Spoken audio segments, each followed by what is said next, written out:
नमस्कार, बात छत्तीसगढ़ की में आपका बहुत स्वागत है। मैं हूं आपके साथ बुशा और आज बात कर रहे हैं लोकसभा दावेदारों पर मंथन। जी हां, दोनों ही प्रमुख पार्टियां जो हैं वो मंथन कर रही हैं और जल्द ही घोषणा भी हो सकती है। लेकिन सवाल ये कि मुद्दे क्या और मुद्दों के साथ साथ ये पार्टियां किस स्तर पर तैयारी पूरी कर चुकी हैं या कितनी बाकी है। तो बीजेपी और कांग्रेस दोनों दलों ने लोकसभा चुनाव के लिए उम्मीदवारों के नाम पर मंथन शुरू कर दिया है। बीजेपी की गुरुवार को दिल्ली में केंद्रीय चुनाव समिति की बैठक में छत्तीसगढ़ समेत अन्य राज्यों के प्रत्याशियों का नाम तय करने लंबा मंथन चला है। बीजेपी की पहली सूची आज कल में जारी हो जाएगी। वहीं कांग्रेस में भी जीतने वाले प्रत्याशियों को लेकर मंथन जारी है। दावेदारों पर मंथन को लेकर पहले ये देखिए खास रिपोर्ट, उसके बाद चर्चा की शुरुआत। बीजेपी लोकसभा चुनाव के प्रत्याशियों के नाम का ऐलान जल्द कर सकती है। कई नामों पर गुरुवार को दिल्ली में हुई केंद्रीय चुनाव समिति की बैठक में सहमति बनी है। बीजेपी में लोकसभावार संभावित प्रत्याशियों के नाम का जिक्र करें तो रायपुर सीट से सांसद सुनील सोनी, लक्ष्मी वर्मा, संजय श्रीवास्तव, डॉक्टर विजय शंकर मिश्रा, केदार गुप्ता, दुर्ग से सांसद विजय बघेल, पूर्व मंत्री प्रेम प्रकाश पांडे, घनश्याम बारले, राजनांदगांव से सांसद संतोष पांडे, पूर्व सांसद मधुसूदन यादव, कोमल जंघेल, फुलबासन बाई, अभिषेक सिंह, बिलासपुर से विधायक अमर अग्रवाल, पूर्व सांसद लखनलाल साहू, शील साहू, रजनीश सिंह, भूपेंद्र सवन्नी, बस्तर से लता उसेंडी, ओजस्वी मंडावी, पूर्व सांसद दिनेश कश्यप, पूर्व मंत्री महेश गागड़ा, रूप सिंह मंडावी, शोभाऊ राम कश्यप, कोरबा से पूर्व सांसद सरोज पांडे, विकास महतो, अनुराग सिंहदेव, सरगुजा से पूर्व मंत्री राम सेवक पैकरा, पूर्व सांसद कमल भान सिंह, फुलेश्वरी सिंह, चिंतामणि महाराज, रायगढ़ से गेंद बिहारी सिंह, रोहित साय, गणेश राम भगत, रवि भगत, गोमती साय, जांजगीर चांपा से मंजूषा पाटिल, नवीन मार्कंडे, गुरुदयाल पाटिल, कमलेश जांगड़े, अम्बेश जांगड़े, महासमुंद से सांसद चुन्नीलाल साहू, विधायक अजय चंद्राकर, पूर्व विधायक रंजना साहू, डॉक्टर विमल चोपड़ा और कांकेर सीट से विकास मरकाम, राधेलाल नाग, सांसद मोहन मंडावी के नाम शामिल है। वहीं कांग्रेस के लोकसभा चुनाव में दावेदारी के लिए आवेदन करने वालों की बात करें तो बस्तर सीट से हरीश लखमा, मोहन मरकाम, सरगुजा से डॉक्टर प्रेम साय सिंह टेकाम, भानु प्रताप सिंह, शशि सिंह, रायगढ़ से श्रवण कुमार सिदार, जय माला सिंह, हृदय राम राठिया, कोरबा से ज्योत्सना महंत, आलोक कुमार यादव, बिलासपुर से राजेंद्र धीर, राजेंद्र शुक्ला, लेखराम साहू, राजनांदगांव से ममता चंद्राकर, राजेश शुक्ला, छन्नी साहू, हेमा देशमुख, दुर्ग से प्रतिमा चंद्राकर, राजेंद्र साहू, रायपुर से विकास उपाध्याय, डॉक्टर राकेश गुप्ता, सुशील आनंद शुक्ला, के सूरज, शंकर लाल साहू, संजय महेश्वरी, अजीत मढ़रिया, अरुण ताम्रकार, महासमुंद से अमरजीत चावला, चंद्रशेखर शुक्ला, विनोद सेवन चंद्राकर, आनंद पवार, रवि निषाद, शंकर लाल साहू, गणेश राम साहू, राजेंद्र साहू, शैलेंद्र साहू, जैनीराम साहू, होरीलाल साहू, कांकेर से बीरेश ठाकुर, नरेश ठाकुर, लक्ष्मी ध्रुव, नितिन पोटाई, देवचंद मतलाम, राजकुमारी दीवान, सरजू राम, टंकेश्वर ध्रुव और जांजगीर चांपा सीट से डॉक्टर शिव डहरिया, मंजू लता आनंद, महेंद्र पाटिल, जयंत सिंह कामले, शैलेंद्र बंजारे, दुष्यंत कुमार, अमृतलाल सोनकर, राजमहंत सरजू, साक्षी युगल किशोर बंजारे, रमेश धृत लहरे, अशोक राजवार, PR खूंटे, करुणा कुर्रे, प्रेमचंद जायसी। तो लोकसभा चुनाव के लिए दावेदारों का मंथन शुरू हो गया है और इसी पर चर्चा हम करेंगे। खास मेहमान हमारे साथ मौजूद है बीजेपी से प्रवक्ता मुकेश शर्मा जी हमारे साथ जुड़ गए हैं, बहुत स्वागत है आपका। कांग्रेस से प्रवक्ता अभय नारायण राय जी भी हमारे साथ जुड़ गए हैं, आपका भी बहुत स्वागत है। वरिष्ठ पत्रकार राम अवतार जी भी हमारे साथ जुड़ गए हैं, आपका भी बहुत स्वागत है।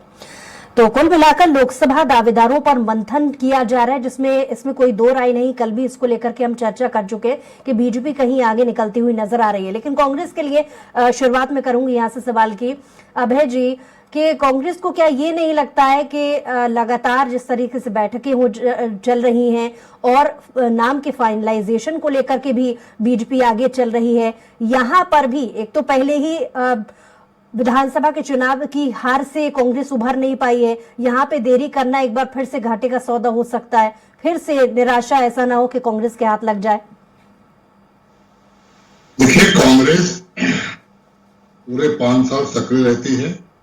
हम सत्ता में रहे, विपक्ष में रहे।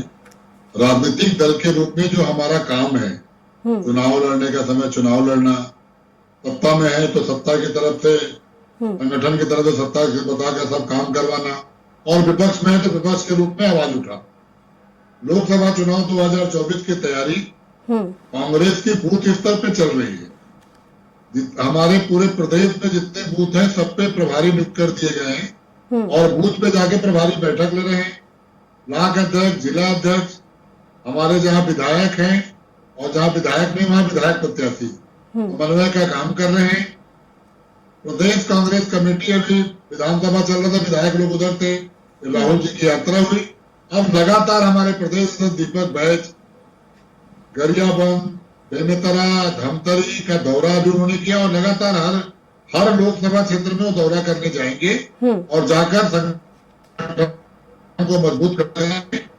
प्रत्याशियों की सूचीबद्ध हो चुकी है।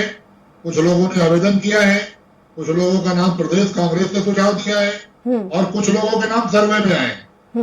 तो ये तीनों सूची को मिलाकर कि कितनों ने आवेदन किया, प्रदेश कांग्रेस ने जो सुझाव दिए, जो प्रदेश की चुनाव समिति है उसने, और जो दिल्ली ने सर्वे कराया उस सर्वे में किनके नाम आए हैं, तो इस पर 11 सीटों का फैसला होगा।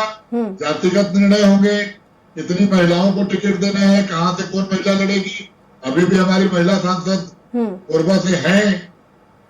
तो ऐसे 2 सीट, 3 सीट, 4 सीट कितनी महिलाओं को दी जाएगी, कितने नए लोग को, कितने युवाओं को, और कितने में पुराने रिपीट किए जाएंगे। एक मांग जरूर उठी थी प्रदेश कांग्रेस से कि जो हमारे बड़े नेता हैं, माननीय भूपेश बघेल जी हैं, टी.एस. सिंहदेव जी हैं, डॉक्टर चरणदास महंत हैं, रामदास साहू जी हैं, रविंद्र चौबे जी, ये लोग भी चुनाव लड़े, शिव डहरिया जी हैं, अमरजीत भगत जी हैं, तो उनके नाम भी हैं। वो लोग जरूर पार्टी की मीटिंग में इनकार करते रहे कि भूपेश बघेल जी ने कहा कि मुझे 11 लोकसभा में उपयोग किया जाए, सब जगह में प्रचार में प्रसार में प्रत्याशियों के साथ खड़ा रहूंगा। लेकिन हाईकमान का जो निर्णय होगा हम लोग मानेंगे। कांग्रेस कहीं भी रास नहीं है, कहीं हताश नहीं है, और ये जो 400 पार का नारा है उसकी पोल खुलने वाली है। लेकिन प्रत्याशी चयन को लेकर कांग्रेस में देरी क्यों, सवाल ये अभिनय जी। लेकिन साथ ही हो रही है, समय पे हमारी सूची आ जाएगी।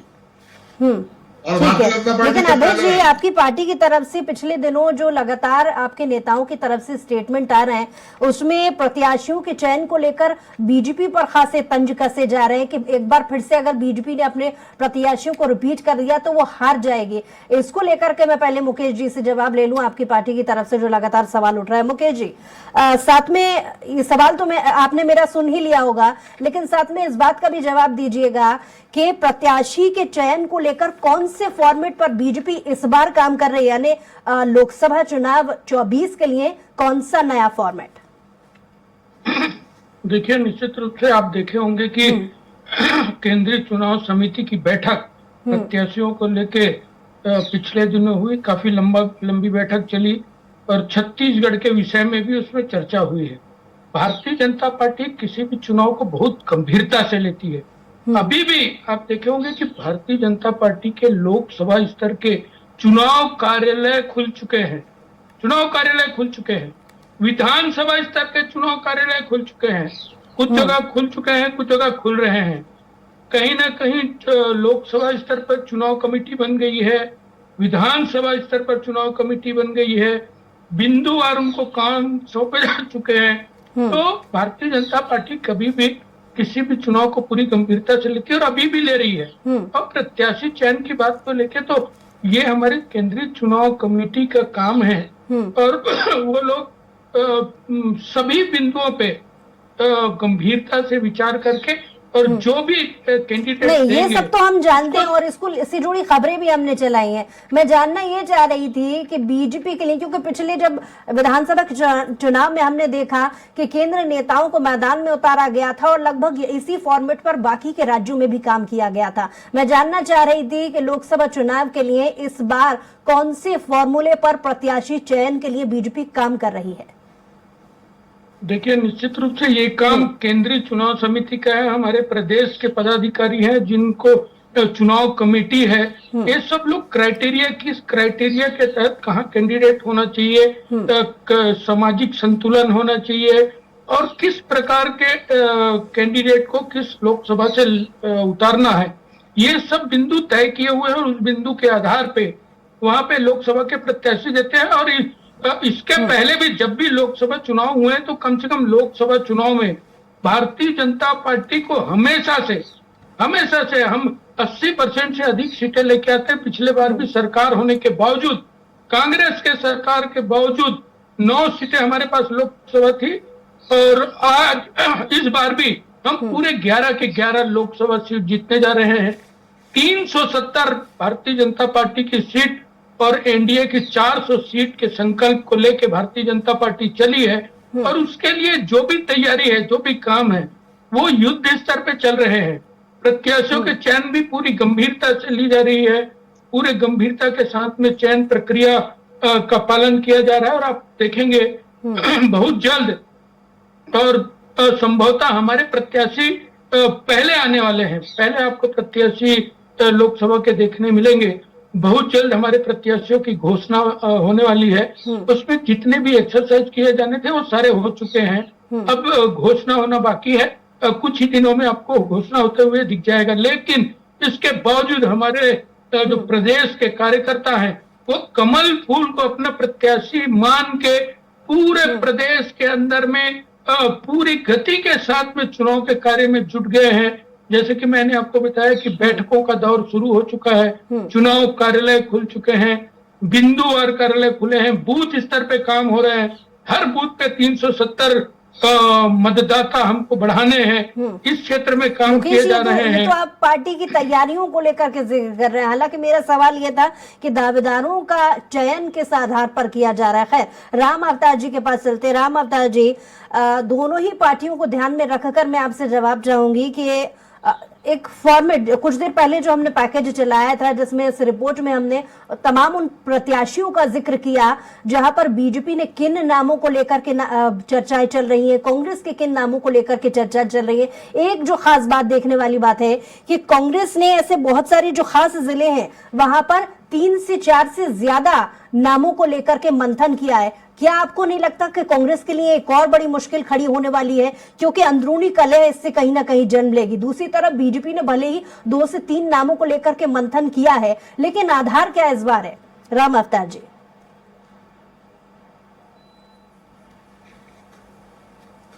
भाजपा की तैयारी इस समय आगे चल रही है। एक तरफ मोदी का नेतृत्व होने के कारण केंद्र की सरकार है, राज्य में सरकार आई है, तो भाजपा के कार्यकर्ताओं में ज्यादा खुशी दिख रही है और रणनीति भी भाजपा बनाने में आगे है। प्रत्याशी चयन को लेकर कल 3 बजे रात तक दिल्ली में बैठक हुई है और ये माना जा रहा है कि लगभग प्रत्याशी जो है वो तय हो चुके हैं। एक दो नामों में जो मतभेद है उसके बाद उन नाम की घोषणा शीघ्र हो सकती है, ऐसा भी कहा जा रहा है।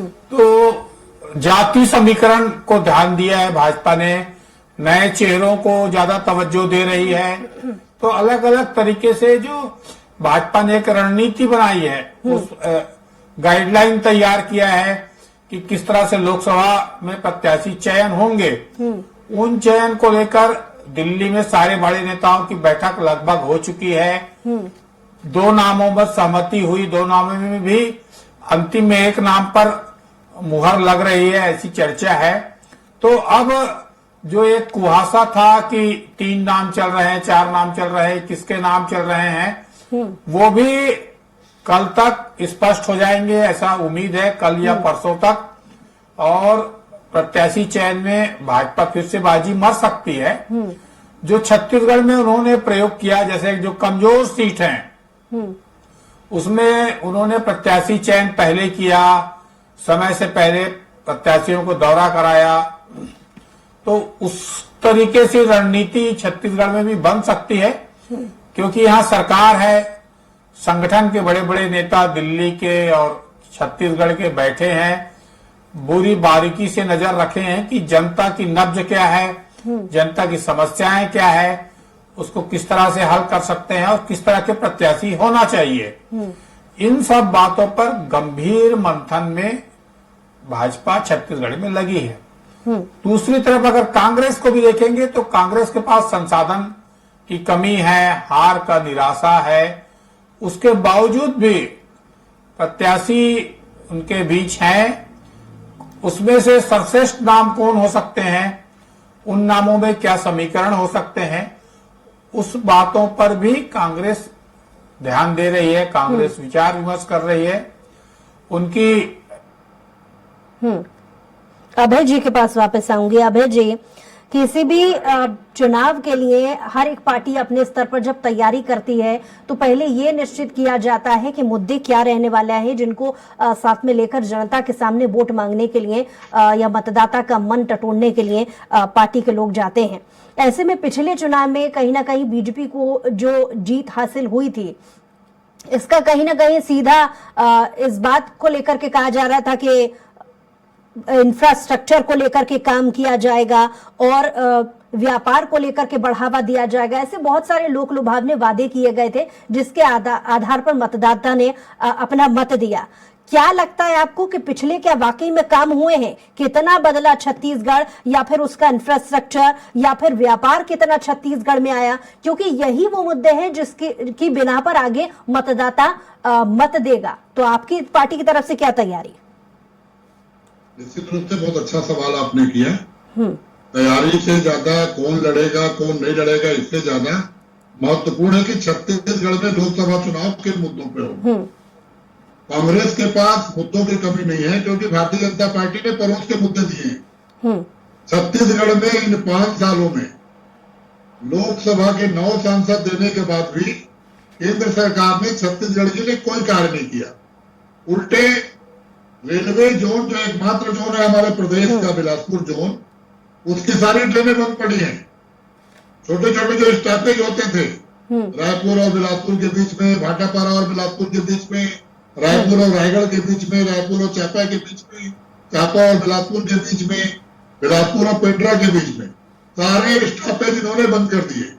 पैसेंजर गाड़ियों का कोई माई बाप नहीं है और एक एक दिन में 35-35 गाड़ियां कैंसिल होती हैं। ये मुद्दा है हमारे पास। दूसरा मुद्दा महंगाई। आज घर घर में आप महतारी बंधन के नाम से 12,000 कब देंगे पता नहीं।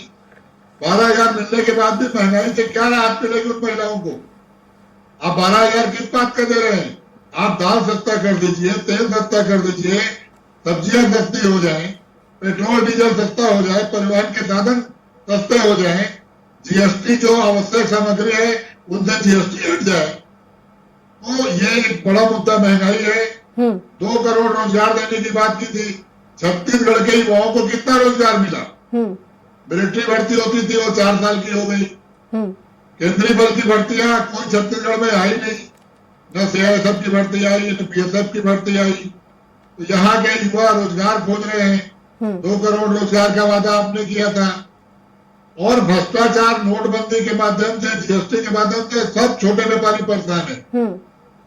तो भ्रष्टाचार केंद्र सरकार का, बेरोजगारों को धोखा देने की बात केंद्र सरकार का, और ये जो मोदी की गारंटी है ना, जो गारंटी नहीं है, इसको हम 5 साल से खोज रहे हैं कि 15 लाख कहाँ गए, सस्ता सिलेंडर कहाँ गया। ठीक है, ये तो वही मुद्दे की बात। मुकेश जी से मैं सवाल जानना चाहूंगी। मुकेश जी, ठीक है मुकेश जी, क्योंकि बात आज दावेदारों को लेकर के हो रही है, दावेदारों के मंथन को लेकर के हो रही है, और क्योंकि जैसा कि आप जिक्र कर रहे थे कि 1-2 दिन में पार्टी घोषणा भी कर देगी उन प्रत्याशियों को लेकर, लेकिन क्या महिला 33% आरक्षण को लेकर के भी ध्यान दिया गया है? क्योंकि ये नारा भी और ये वादा भी आपकी पार्टी की तरफ से सामने आया था। देखिए, अच्छी बात है। आप भी महिला हैं, और महिला को लेके भारतीय जनता पार्टी ने जो गंभीरता दिखाई है, जो चाहे वो फिर राष्ट्रपति के पद पे, सर्वोच्च पद पे एक आदिवासी बहन को बिठाना हो, चाहे 30% महिला को संसद में आरक्षण का मुद्दा हो, ये काम भी भारतीय जनता पार्टी ने ही किया है। और भारतीय जनता पार्टी के शासन के अंदर में आज यदि दुनिया में 5वीं बड़ी अर्थव्यवस्था भारत बनी है, पूरे दुनिया के अंदर में भारत एक आकर्षण का केंद्र है। व्यापार के दिशा में देखें तो, विकास की बात करें तो 50 करोड़ से अधिक लोगों को सीधा लाभ सरकार का हुआ है। ये 85% बीच में घपला वाला काम बंद हो चुका है। यही कारण है कि विकास दिखता है। लोगों के घर में शुद्ध पेयजल पहुंचना है तो उसका ध्यान भी हमारे माननीय नरेंद्र मोदी जी रखते हैं। लोगों को घर में शौचालय होना चाहिए, स्वच्छता होनी चाहिए देश में, इस बात का ध्यान भी रखते हैं। तो वो पूरे देश के मुखिया की तरह काम करते हैं। लोकसभा चुनाव राष्ट्रीय मुद्दे पे होते हैं, उसके बावजूद छत्तीसगढ़ की बात करें तो ये मेरे सवाल का जवाब नहीं है। मेरा सवाल सीधा सा था, आप क्योंकि अपनी पार्टी से जुड़े घोषणा और घोषणा से जुड़े जो उपलब्धियां हैं वो गिना रहे हैं। मुकेश जी, मेरा सवाल था कि महिला आरक्षण को लेकर के क्या उम्मीद की जा सकती है प्रत्याशियों के चयन में? महिला आरक्षण भी हम ही ने लाया है, हमारी पार्टी ने लाया, तो क्या ये पूरा होगा? निश्चित रूप से पूरी गंभीरता के साथ बहनों के बारे में सोचेंगे, अधिक से अधिक प्रतिनिधित्व बहनों को मिले, इस दिशा में भी गंभीरता से विचार चल रहा है। आने वाले दिनों में आपको देखने को मिलेगा। और साथ में साथ छत्तीसगढ़ के अंदर में हमने जो भी घोषणाएं की थी, लगातार उन घोषणाओं के ऊपर में अमल करने का काम शुरू हो गया है। 2 साल के बकाया बोनस का भुगतान हमने किया है। महतारी वंदन की राशि देने की दिशा में भी काम चल रही है। बहुत जल्दी आप देखेंगे कि उनको भी राशि मिल जाएगी। क्योंकि समय की कमी है। राम अवतार जी से मैं चाहूंगी, राम अवतार जी, पिछले दिनों हार से ठीक तरीके से कांग्रेस नहीं उभर पाई है, ऐसे में प्रत्याशी चयन को लेकर के बहुत ज्यादा फूक कर कदम वो रख रही है। कहा यह भी जा रहा था कि पिछले दफे अंदरूनी कलह कहीं ना कहीं हावी हो गई थी। लेकिन मैं फिर आपसे वो सवाल दोहरा रही हूँ कि क्योंकि हर एक लोकसभा सीट पर प्रत्याशियों के चयन को लेकर के लगभग 8 से 10 नाम सामने आ रहे हैं, आपको नहीं लगता कि जाहिर है सीट चुनाव के लिए लड़ने के लिए तो एक को ही देना है, अंदरूनी कलह एक बार फिर से ना हावी हो जाए? इसको लेकर आपका एनालिसिस क्या कहता है?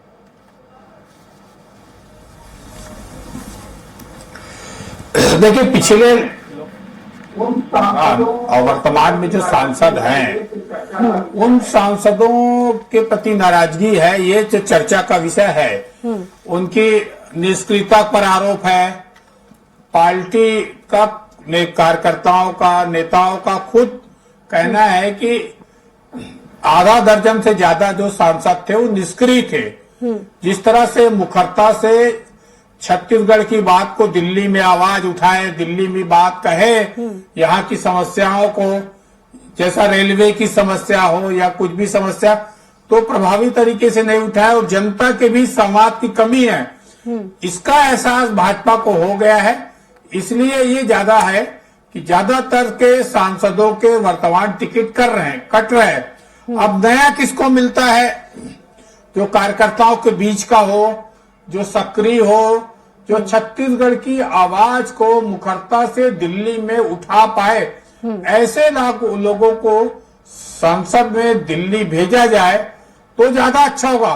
क्योंकि देख, अगर हम चार चुनाव का इतिहास देखेंगे तो छत्तीसगढ़ में भाजपा को बढ़त मिलती है। छत्तीसगढ़ में भाजपा सांसदों की संख्या ज्यादा रहती है।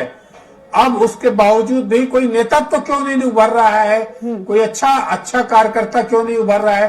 सांसदों को जो जिस मुखरता से प्रतिनिधित्व मिले, दिल्ली में केंद्रीय मंत्री बने, महत्वपूर्ण पदों में आए, तो ऐसे नेताओं को, ऐसे कार्यकर्ताओं को तवज्जो देने की जरूरत है, उनको टिकट देने की जरूरत है, पहली बात। हालांकि मैं चाहती थी कि इसका जवाब तो मैं ये अंग्रेजी से जरूर इसी लेती, मंथन लेकिन में मुझे भाजपा समय की लगी कमी हुई है, है इस चर्चा को और आगे काम नहीं कर रही किया जा सकता है। आप सभी मेहमानों का बहुत शुक्रिया हमारे साथ जुड़ने के लिए, तमाम बातचीत के लिए।